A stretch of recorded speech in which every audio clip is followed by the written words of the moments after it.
যেহেতু এটা একটা ওল্ড ফ্ল্যাট, তাই ডোরগুলো সব পুরানো, আর সেগুলোকে নিউ ডিজাইন দেওয়ার জন্য এখানে তার প্রসেস চলছে। ডোরগুলোকে রিপেয়ার করে তারপর ল্যামিনেট পেস্টিংয়ের জন্য ভালো করে মেশিন দিয়ে ফ্রেশ করে নেওয়া হচ্ছে। এর ফলে পেস্টিংটা ভালো হবে। আর তার সাথে পেন্টের কাজও চলছে।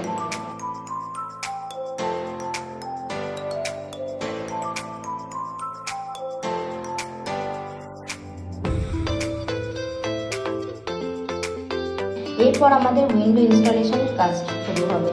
তো আগে আমাদের কাজের প্রসেস দেখার জন্য অবশ্যই আমাদের সাথে থাকুন এবং আপনারাও জানান আপনাদের কেমন লাগছে। ভিডিওটা ভালো লাগলে অবশ্যই লাইক করবেন, অ্যান্ড আমাদের আপকামিং প্রজেক্টগুলোর ভিডিও দেখার জন্য অবশ্যই আমাদের চ্যানেলটিকে সাবস্ক্রাইব করুন অ্যান্ড আমাদের পেজটিকে ফলো করুন। পেজের লিঙ্ক আপনারা ডিসক্রিপশন বক্সে পেয়ে যাবেন। Thank you.